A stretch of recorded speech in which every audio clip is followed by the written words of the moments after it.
Ojalá, ilusión compartida, deseo vivo, esperanza que convoca voluntades. Mejor aún, compromiso, asumir ideas, desafíos y ayudar a pensar. Ojalá también es tarea nuestra y suya, convertir ilusión en realidad de bienestar. Con ustedes, despuntando el día, ojalá. Hola, muy buenas noches a todos y a todas. Sean ustedes bienvenidos y bienvenidas a Ojalá.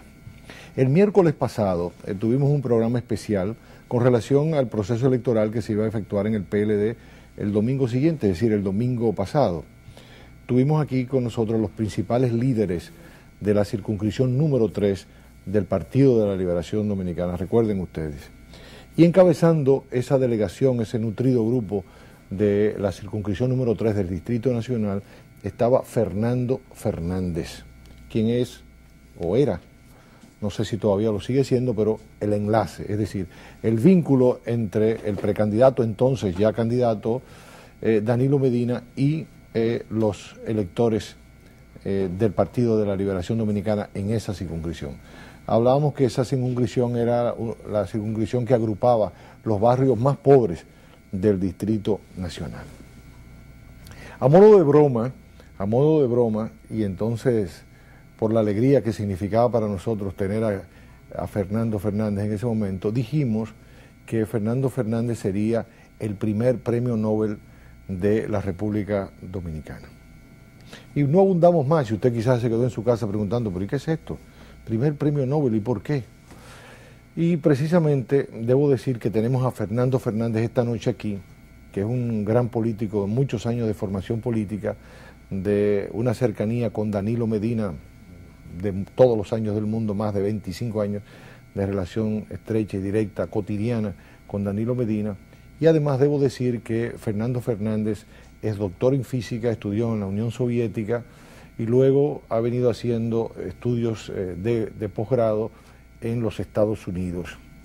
Y además, pues ha venido haciendo investigaciones y esas investigaciones las detuvo, las paró momentáneamente para venir a hacer labor política, porque tiene un compromiso político con Danilo Medina en primer lugar y con el pueblo dominicano y con su partido, el Partido de la Liberación Dominicana. De modo que esa batalla por, digamos, la ciencia, pues está ahora mismo suspendida por los avatares, por la situación del trabajo político. Y nos da muchísimo gusto tener aquí a Fernando Fernández, como ya dije, doctor en física. Fernando, nos alegra muchísimo.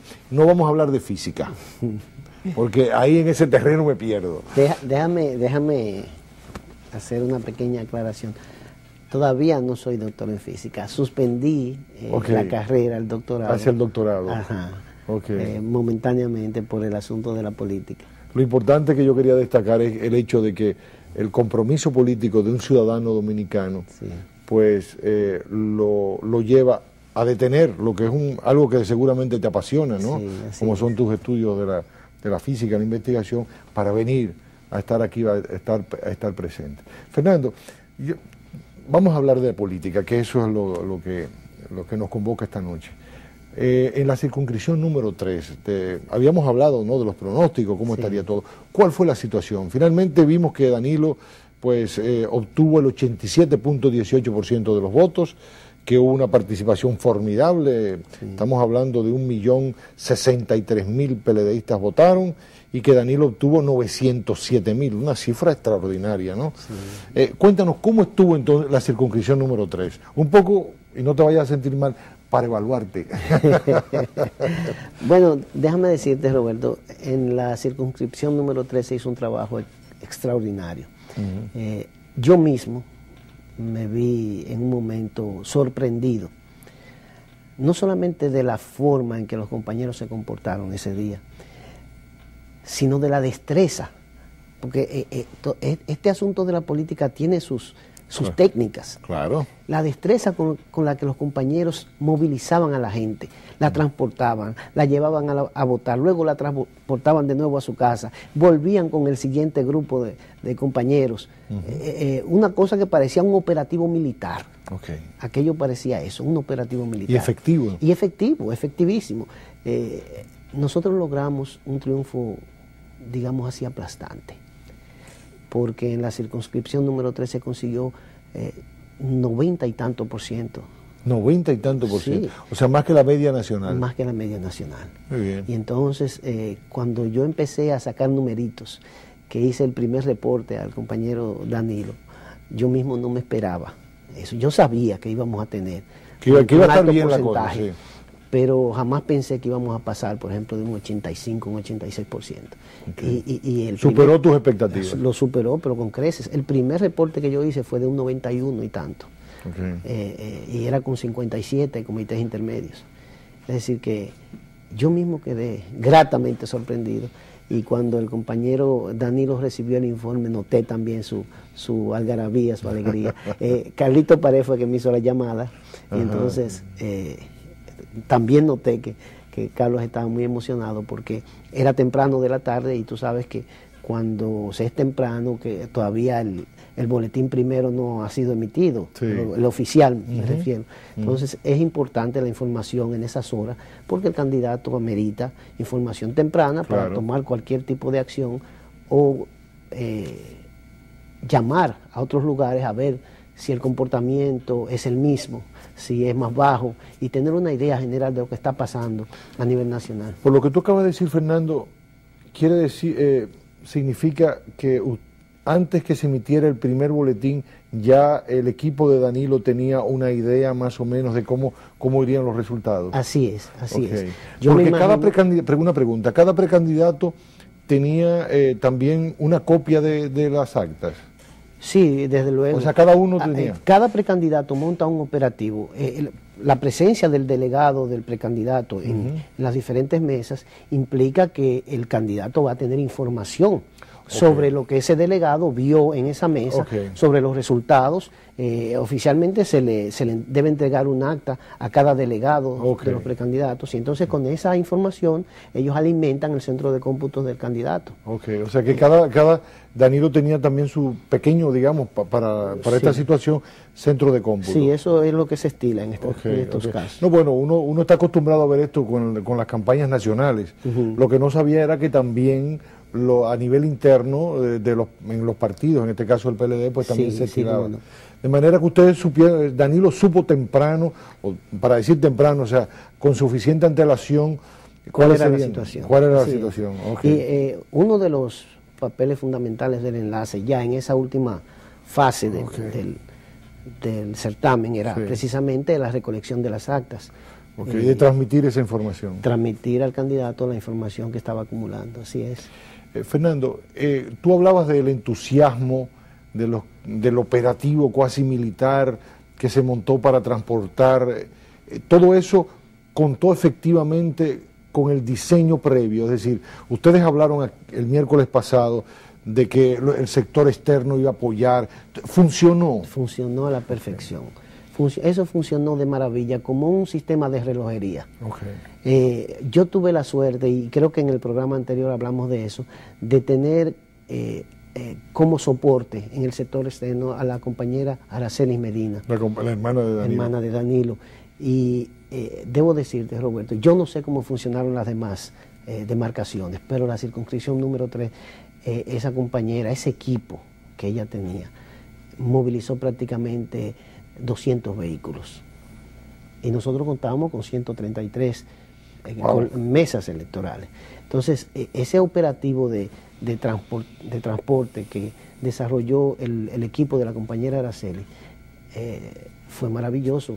Nosotros en ningún momento sentimos la necesidad de alquilar vehículos o de llamar a algún sitio con ¿No sintieron urgencia. apuro en ningún momento? En ningún momento se sintió. Okay. Nosotros teníamos unos 11 grupos de apoyo de los del sector externo, o sea, movimientos de apoyo. Movimientos de apoyo. Que eran dirigidos por la compañera Aracelis. Ella los coordinaba. Ella los coordinaba. Okay. Y eso nos permitió, esa coordinación entre movimientos de apoyo y partidos, nos permitió a nosotros manejarnos a la perfección en cuanto al transporte de la gente, a los operativos de buscarlas, desde la mañana temprana. En la mañana de las votaciones, yo estuve en varios lugares de Villajuana, sí, y noté una presencia que me impactó, muchas mujeres y muchos jóvenes. Sí. Evidentemente que había alegría. ¿Cómo se comportó la participación de las mujeres? Eso que yo vi de que había muchas mujeres, fue así. Mira, hay unos eventos importantes que se dieron en la circunscripción que me llamaron la atención, porque en ellos estaban involucradas mujeres, en todos. Ajá. Tú sabes que siempre en los procesos electorales se dan algunas pequeñas disputas. Es natural. Roberto, todas tuvieron que ver con mujeres. Ajá. Yo me encontré un compañero, presidente de intermedio, bastante corpulento, que tenía un problema serio a las 8 de la mañana. Y era por una muchacha, una joven que muy aguerrida, que era, no recuerdo de cuál de los precandidatos era, que tenía parada la votación en un centro. No me digas. Sí, porque ella alegaba irregularidades, y entonces yo veía a aquel hombre tan corpulento, el presidente del intermedio, y esta jovencita, tú sabes, sí, que le tenía el juego trancado. O sea que no se dejaba amedrentar por el tema. No, para nada. Y entonces eso fue uno de varios casos que se presentaron así con compañeras del partido que tomaron su labor en serio. Y la llevaron hasta el final. Sí, la llevaron hasta el final. Fernando, se sintió una participación masiva, ya están las cifras, pero desde fuera algunas personas han querido decir como que no lo noté, no se notó. Bueno, claro, algunos dicen que bueno, en el caso del PRD era una tercera parte de las mesas, en el caso del Partido de la Liberación Dominicana habían el triple de mesas. Sí. Pero pudiera también no haberse notado tanto por la cultura PLDista, sin que esto signifique prepotencia. Yo creo que esa es la razón básica de eso. Mira, porque los PLDistas tienen como fama de que son más organizados, más metódicos. La gente, por ejemplo, hay una cultura de la disciplina. La gente, por ejemplo, esperaba. Yo recuerdo la reunión del Comité Central, cuando se iban a decidir los precandidatos. La gente esperaba que aquello fuera una fiesta de monos. Sí, como que termina, Rabazo, sí. Sí. Y no, aquello fue organizado. La Junta estuvo ahí presente. Entramos a un salón, 400 casi miembros del Comité Central. Tomamos muchísimas decisiones. Todas prácticamente se aprobaron de la mejor manera. Y cuando salimos se dio una rueda de prensa. Y no pasó nada fuera de lo normal. Entonces, ese es el comportamiento del PLDista.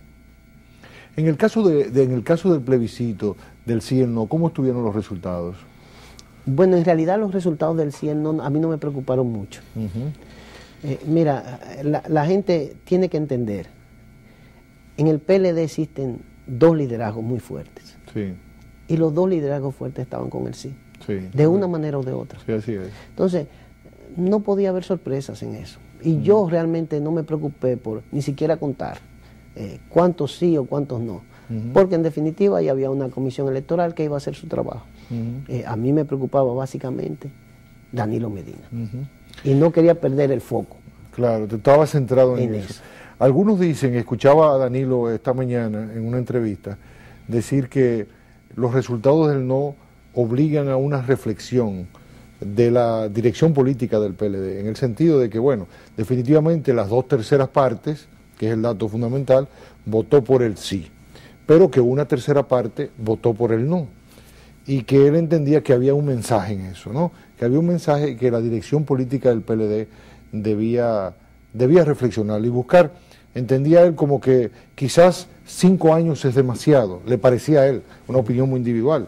Evidentemente que eso tiene que ser conocido por los órganos, Comité Central, Comité Político, que le parecía que quizás 5 años era excesivo y que se podrían encontrar fórmulas intermedias para un poco dar satisfacción a la base del partido. En ningún momento se sintió un espíritu, digamos, de sublevación, porque algunos miembros en los medios de comunicación de la oposición quisieron ver en estos resultados como una sublevación. ¿Se sintió algún espíritu de eso o simplemente todo discurrió con normalidad? Para nada, para nada. O sea, el que votó no votó con la misma naturalidad que el que votó sí. Con la misma naturaleza que...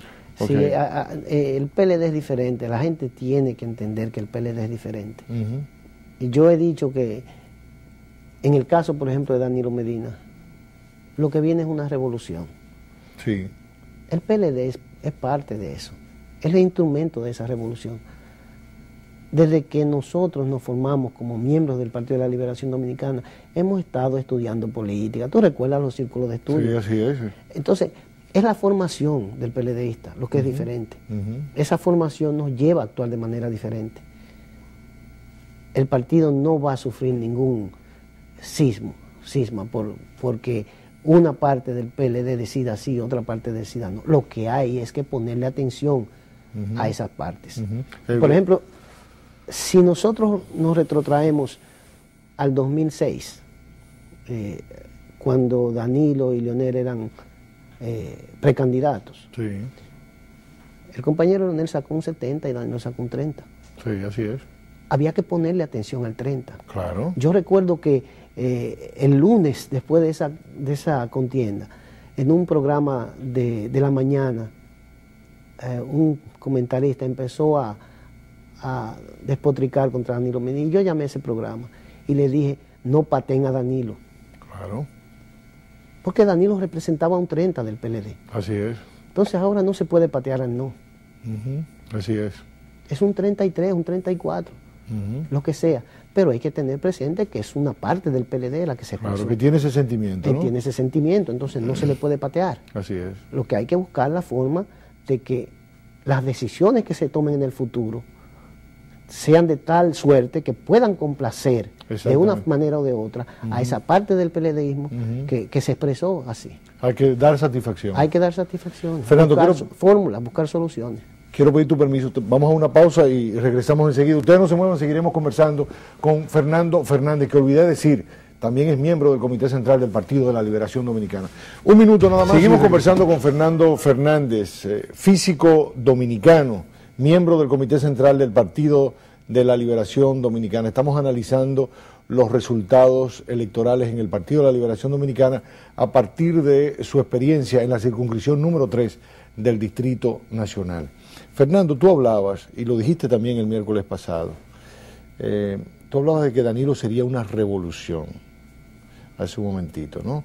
Y cuando te escuchaba hablar sobre la mirada hacia las minorías, o sea, porque en este caso el no es una minoría, advierto que si bien en el PLD hay una cultura del centralismo democrático, pero advierto también una mirada distinta de la minoría, es decir, que el derecho de la minoría en un futuro a ser mayoría, es decir, cuando decías que no pateen a Danilo, no pateen ese 30%, ahora vemos que ese 30% hoy es 87.18, es decir, que los partidos tienen que tener visión de entender que sus minorías podrían ser el elemento de renovación en el futuro. ¿Tú lo ves así? Así debe ser y así es.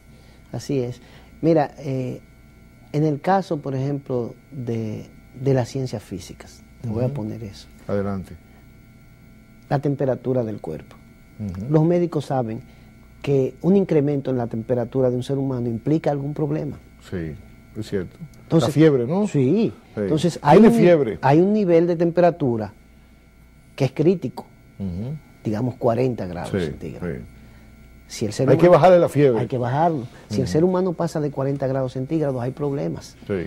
Hay problemas. Entonces, se pueden lesionar los órganos. Se pueden lesionar el cerebro incluso. Sí, sí. Entonces vienen colapsos, vienen los llamados derrames. Sí. O sea, muchísimos síntomas te dicen a ti que tú tienes que ponerle cuidado al paciente. Pero ese síntoma, el de la temperatura, es crucial. Sí, así es. Porque la temperatura del cuerpo humano solo aumenta cuando hay algún problema de infección. O en sentido contrario, como vimos recientemente con los dominicanos que escalaron el Everest, la hipotermia también, o sea, la baja temperatura también lesiona. Te dice que pongas atención. Sí, porque te puede lesionar. Entonces, esa es la misma situación, transportada a la política. Sí. El 30%. O sea que un partido para ti es un organismo vivo. Es un organismo. No, pero don Juan lo decía. Es un organismo vivo. Sí. Incluso don Juan hacía un paralelo entre lo que era la economía y la circulación de la moneda. Ajá. ¿Recuerdas? Él decía que la moneda era la sangre del organismo económico. Entonces, incluso en algún momento llegó a hablar del SIDA económico, don Juan. Sí. Es algo parecido, es algo parecido. Hay que ponerle atención a las minorías. Si las minorías van en aumento, se van a convertir en mayoría en algún momento. Claro. Y entonces, si es saludable tener minorías. Si usted es un científico de la política, tiene que ponerle atención al progreso de ese tipo de posiciones, a la evolución de ese tipo de posiciones. Porque en algún momento esas posiciones van a ser de mayoría. Y cuando llegue el nivel de mayoría, cuando esa posición alcance el nivel de mayoría, usted como político tiene que ubicarse. ¿Cuál es la posición que usted va a adoptar? Sí. Antes o después de ese proceso. De ese fenómeno. Porque si no, ese proceso lo va a arrastrar y lo va a sacar a usted del panorama. Sí. Entonces, el político es un científico y debe ver esas cosas como diagnósticos de lo que está pasando con el paciente, en este caso el PLD. ¿Qué pasa dentro del PLD? Que la temperatura está aumentando. ¿Cómo corregir ese nivel de cosas? ¿Cómo volver al estado natural de las cosas? ¿Qué soluciones podemos dar para que ese síntoma desaparezca o sea transformado para bien del partido? Fernando, me gustaría hacer un recorrido contigo. Tú eres una persona de muchos años, de una cercanía con Danilo. Yo sé que hay gran aprecio mutuo con Danilo. Mucha gente se pregunta, y quiero hacer un ejercicio contigo, ¿por qué gana Danilo? Es decir, ese Danilo que tiene 30, que tú lo sitúas 30, ¿no? En el año 2007, 6 de mayo del 2007, se convierte 4 años después en 87.8 y logra unir al partido. ¿Qué pasó? ¿Qué pasó con Danilo y con el PLD? ¿Por qué Danilo logra hacer ese recorrido exitoso? Ayúdanos a entender el proceso. Yo digo que Danilo es un maestro de la política. Maestro en el sentido, no solamente de que enseña, sino de que aprende. Okay.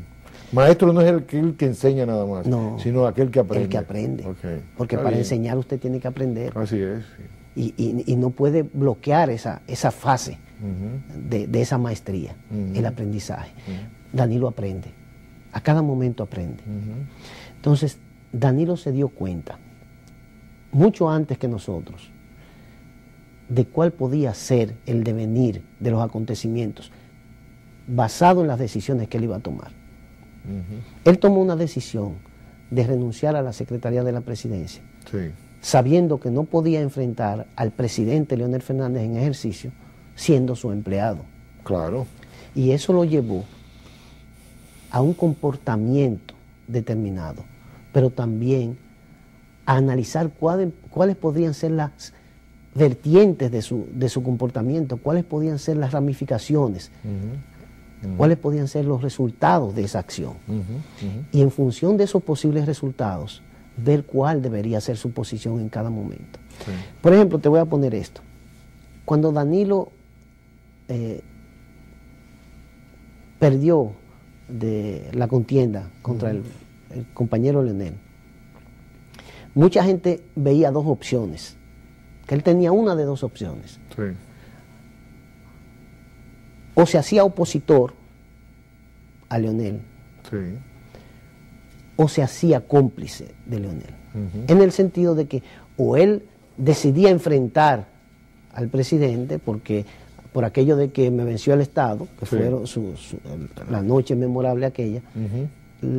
La mayoría de los analistas políticos pensaron, bueno, aquí viene un enfrentamiento. Sí, algunos incluso vaticinaron que podría irse del partido. Sí, aquí viene un enfrentamiento. Y otros se fueron al otro extremo. Si no se enfrenta al compañero Leonel, entonces tiene que plegarse a sus deseos. Solamente había dos posiciones. Había dos posiciones. Danilo descubrió una tercera. ¿Cuál fue esa tercera? El silencio. Okay. Y entonces nosotros creemos que después de ese resultado nada más podían haber dos. Danilo ya había analizado la tercera opción. Y esa fue la que lo catapultó al 87%. Porque un hombre que duró 2 años y medio sin hablar. Sin dar declaraciones públicas. Sin dar declaraciones públicas. Sí. Resulta que estaba primero en las encuestas 2 años y medio después. Así es. Un fenómeno que no se conocía en la política dominicana. Así es. Y mucha gente se ha preguntado si eso fue una casualidad. Y no fue así. Porque Danilo... El haber descubierto que había... que era posible una posible otra actitud. Sí. Manteniendo sus posiciones. Manteniendo sus posiciones. El no haber renunciado a sus posiciones. También eso ayudó. Nunca lo hizo. Porque ¿cuáles eran las posiciones de Danilo? Era el Banco de los Pobres. Sí. Tú decías aquí que eso fue lo memorable del año 2000, que la gente recordaba. Una forma diferente de hacer las cosas. Y yo decía además que en ninguna contienda electoral se habían hecho propuestas que la gente recordara años después. Entonces, esa es la forma de Danilo. Es por eso que yo digo que él es un revolucionario. Él ha revolucionado la forma de hacer política en la República Dominicana. Ya la política no se va a debatir aquí por el candidato que haga más chercha, o el que caiga más bien, o el que luzca mejor, o el que haga los mejores chistes. No se trata de eso ya, la política. Danilo empezó a sembrar en el 2000. Y fue sembrando, y fue proponiendo cosas, y fue elaborando un plan, y fue afinando ese plan. Fue organizándolo, y él mismo organizándose en función de esa propuesta.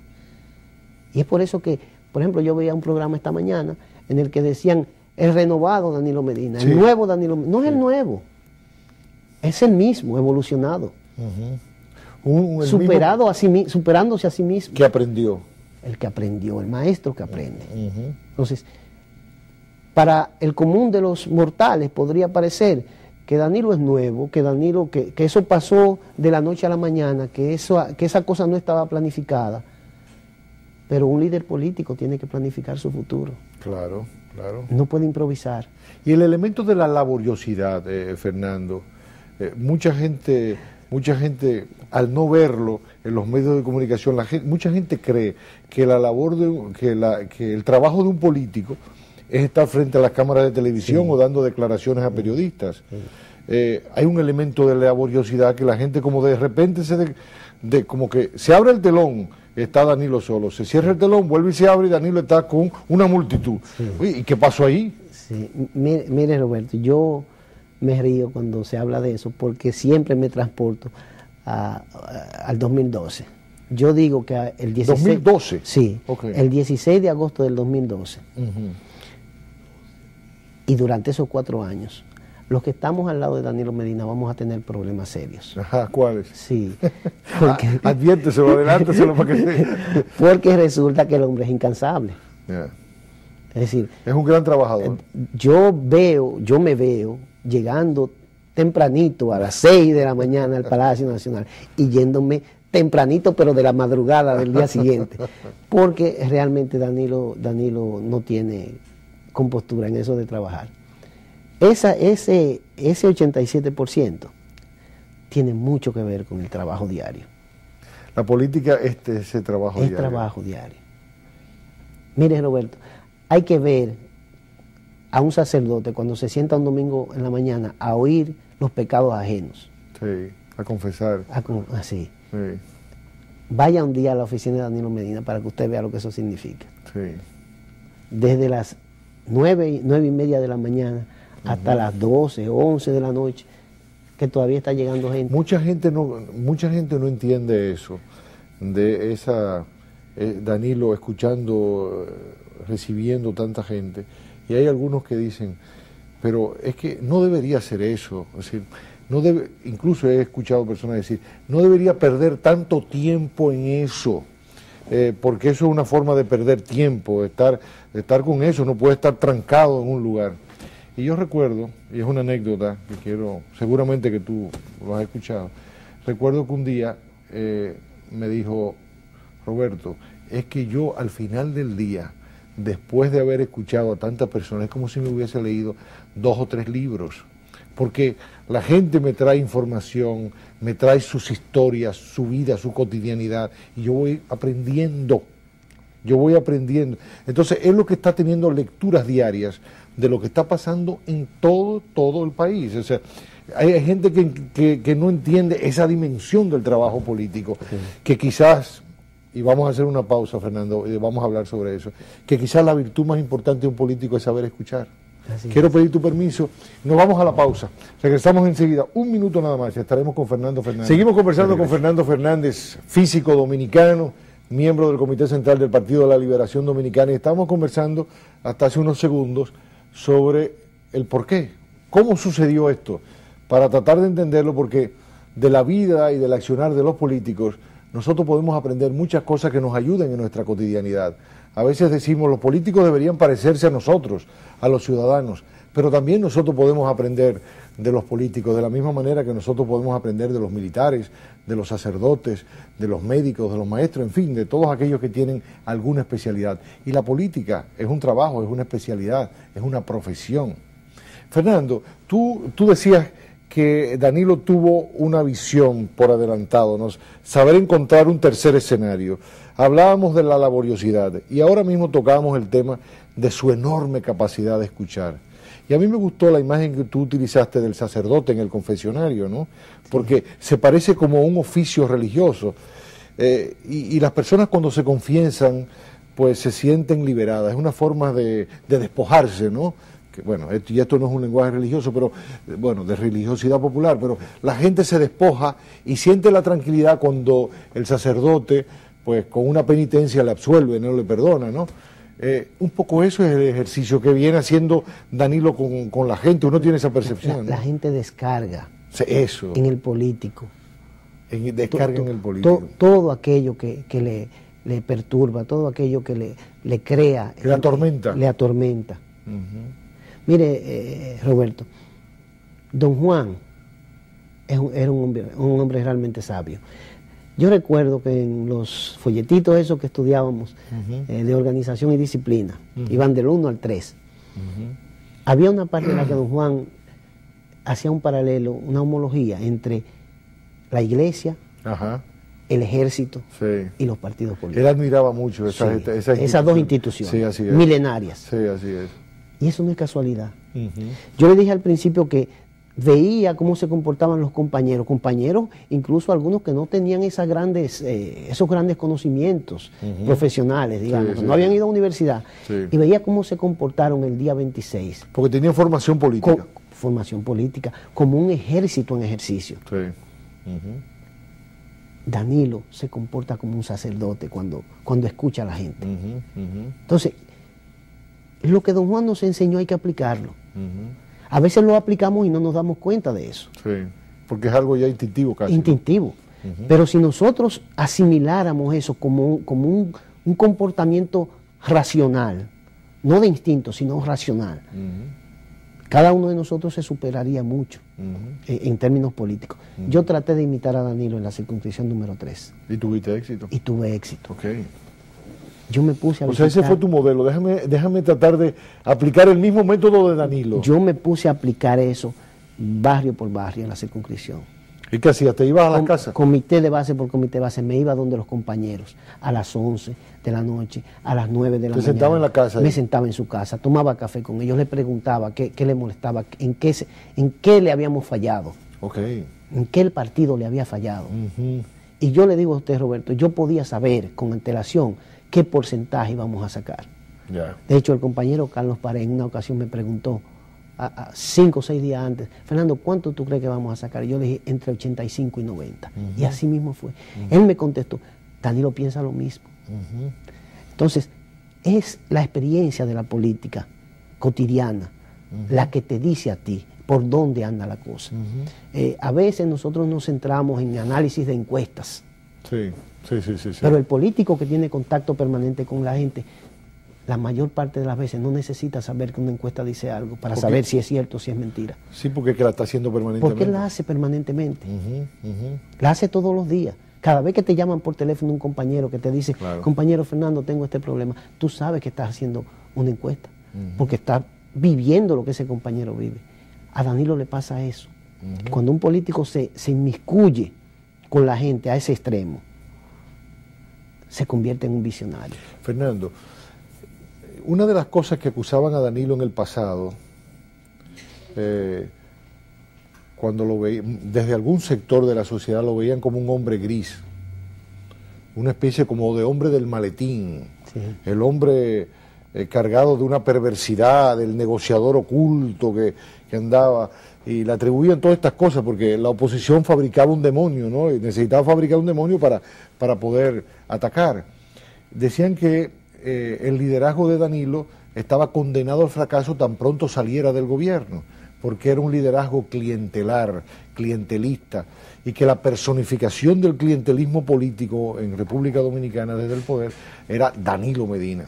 Y que bueno, que lo de él era como esas vejigas que están armadas por un hilito, que cuando tú le quitas el hilito es cuestión de tiempo de que se desinfle totalmente, ¿no?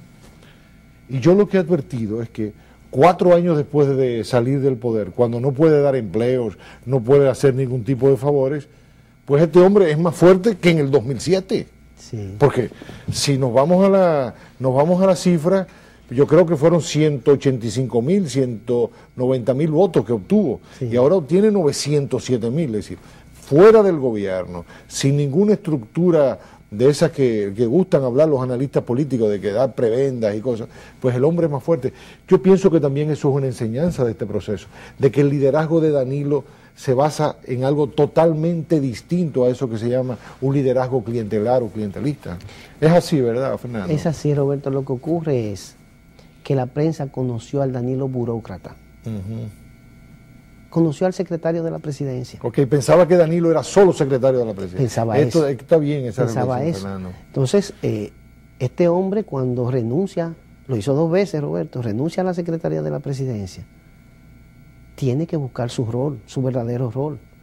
Danilo se formó como líder político, no y quizás su primer rol, ¿verdad? Porque sí, fue primero eso, así es, antes que burócrata. Danilo fue el armador en el PLD, pero de las estructuras del partido.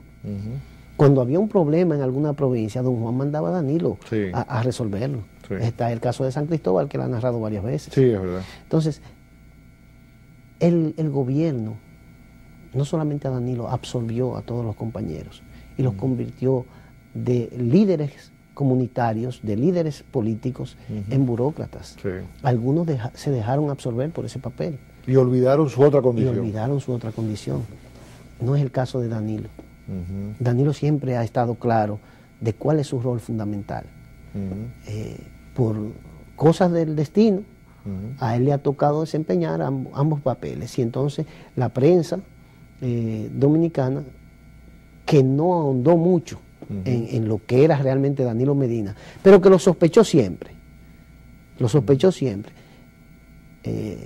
Está ahí, por ejemplo, el caso del año 2000, cuando Danilo se enfrentó al compañero Jaime David, siendo vicepresidente en ejercicio, sí, y lo venció. Sí, así es. Entonces ahí se puso como entredicho, ¿quién es este hombre? Que de repente, y recuerdo que en aquella época se le daba a Danilo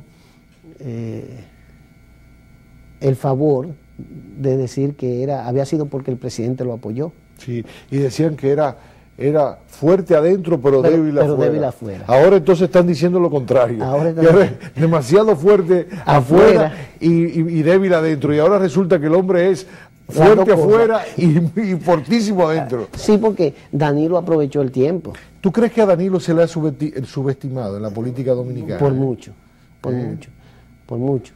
Es que la política dominicana no estaba acostumbrada a ver a un líder político evolucionar. ¿Qué quiere decir eso? Porque suena interesante, Fernando. Los líderes políticos dominicanos que nosotros recordamos son octogenarios. Sí, es verdad. Eran octogenarios cuando ya estaban en la política prácticamente. Llegaron a la política temprano, pero su desarrollo como líder político... Sí, por lo de la dictadura, ¿no? Sí, exactamente. Y en algunos casos, por ejemplo, en el caso del profesor Juan Bosch, su desarrollo político se produjo fuera de la República Dominicana. Así es. Entonces llegó al país ya siendo maduro. Sí. Un hombre de 57 años. Sí. Entonces, no habíamos visto ese fenómeno de que ante nuestros ojos se desarrollara, evolucionara un liderazgo. Es verdad, Fernando. Entonces, ahí ocurre Danilo Medina. Sí, la gente, qué buena imagen esa tuya, Fernando. Lo hemos visto desarrollarse delante de nuestros ojos. Delante de nuestros ojos. Sí, entonces, el fenómeno es nuevo. Sí, es verdad. Nos ha sorprendido. Y entonces no hay forma de encajarlo dentro de un análisis ya conocido. Y eso es lo que ha pasado con Danilo. Lo que hemos estado al lado de él, sí lo hemos visto crecer. Lo hemos visto crecer. Incluso en muchísimos casos, yo he tenido la oportunidad de salir fuera del país, regresar, y me encuentro con un Danilo superado. Okay.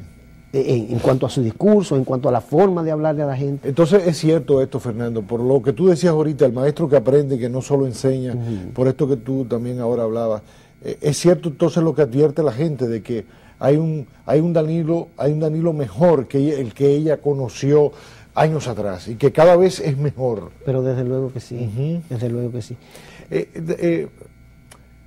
Hay un elemento que a mí me llama la atención y recuerdo una vez una conversación con Jorge Botello que hablaba sobre la evolución de Don Juan, muy particular, distinta a la de Danilo Medina. Don Juan es un hombre que le dieron un golpe de Estado, luego hubo problemas internos en el PRD, se vio obligado, porque yo estoy seguro de que su sueño original no era tener que fundar el PLD, ya hubiese él querido que el PRD fuese el PLD, se vio obligado a formar el PLD, o sea, un hombre que había sufrido grandes desengaños en la política.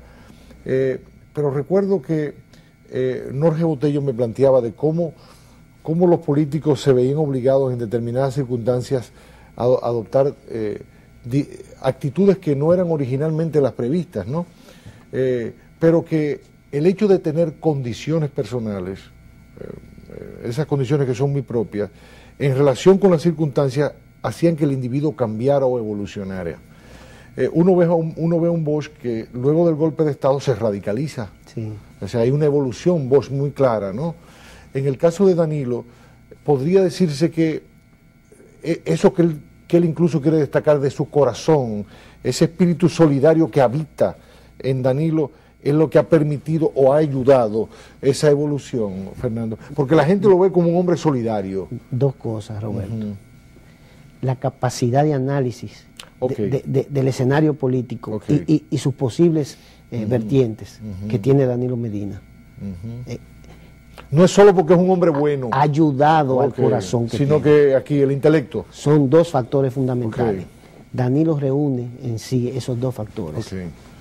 Esos dos factores, el factor análisis de la situación política, de su realidad política, y el factor humano, no permitieron que Danilo Medina fracasara en el momento más difícil de su carrera política, que fue cuando decidió enfrentar al compañero Leonel Fernández en una primaria y perdió de él. Eso salvó la carrera política de Danilo Medina. Su espíritu solidario, su humanismo hacia los demás. Esa cercanía con la gente, ¿verdad? Esa cercanía y su capacidad de análisis de la situación, de la realidad política dominicana.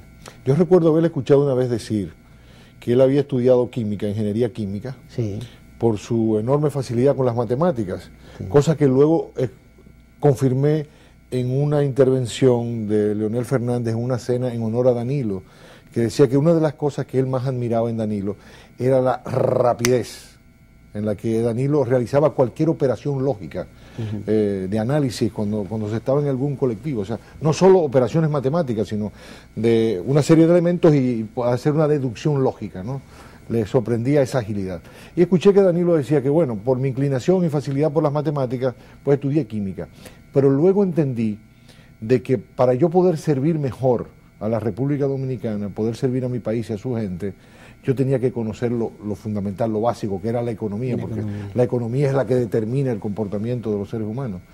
Y a mí me llamó la atención, y ahora creo que en el sentido de lo que tú estás diciendo, es decir, que también hubo una direccionalidad temprana de su vida, ¿no? O sea, no es que ahora de repente él goza de un intelecto que le permite entender muchas cosas y trazar un camino, sino que también él deliberadamente se dotó de ese intelecto para poder, que es el caso de la economía, por ejemplo, por decir, ¿no? Así es. Yo recuerdo que en una ocasión, para el año 2000, en la campaña del 2000, Danilo se auxilió de algunos asesores extranjeros. Sí. Y recuerdo que en una ocasión estábamos hablando de la economía y él me daba algunos datos. Y como a mí lo que me gustan son los números, yo le ponía mucha atención. Al final me dijo, esos datos son económicamente bien, son correctos, son buenos, pero hay que humanizarlos. Claro. Ese había sido el consejo de los asesores para Danilo. Y Danilo ha humanizado su análisis de la política. Bueno, al punto que en su discurso en Santiago, recuerdo esta frase, decía que la economía tenía que estar al servicio de la gente, no la gente al servicio de la economía, y ahí está. Pero también ha dicho, por ejemplo, que la pobreza no es una creación de Dios, es una creación del hombre. Exactamente. Y corresponde, por tanto, al hombre resolver el problema de la pobreza. Resolver el problema que no es una fatalidad, ¿no? Ese es el Danilo, que ha pasado de ser un analista de la política, de la economía, a un humanista. Fernando, ya nos quedan apenas unos segundos. Tú eres una persona que lo conoces en la intimidad a Danilo y por mucho tiempo. Y quizás mucha gente quisiera que tú nos dieras este testimonio que yo te quiero pedir ahora. Danilo ha presentado un conjunto de propuestas formidables. La gente siente un entusiasmo tremendo y las entiende. Pero yo en algunos programas de televisión he escuchado personas decir, y podremos creer que eso que él está diciendo lo va a hacer. ¿Qué me dices tú? ¿Qué garantías me das tú? Incluso me lo han preguntado a mí, ahora yo te lo quiero preguntar a ti. ¿Qué garantías tiene este pueblo de que estas cosas que está planteando Danilo las va a cumplir? Tú que lo conoces, dime. 30 segundos, Fernando. Danilo es un hombre que honra su palabra. No se puede llegar sin recursos, sin dinero, sin riquezas, a donde está Danilo Medina, si no se tiene palabra que se honre. Danilo está poniendo en juego su palabra ante el pueblo dominicano. Y yo sé que en su fuero interior esa es su mayor riqueza. Él no la va a desperdiciar, esa riqueza. Él no la va a tirar por la borda. Danilo es un hombre íntegro, que respeta su palabra, Roberto. Los políticos dominicanos, en su gran mayoría, han sufrido de ese problema, de no respetar su palabra. Danilo Medina es la diferencia. Fernando Fernández, muchísimas gracias por habernos acompañado esta noche. Ya escucharon ustedes, Danilo Medina, yo iba a decir Danilo Fernández, Danilo Medina, como dice Fernando Fernández, es la diferencia de una clase política que muchas veces nos ha dicho cosas, pero no la cumple. Cuando usted tiene y considera que su palabra es su mayor capital, que es lo que nos ha dicho Fernando, pues usted puede confiar en un político como Danilo Medina.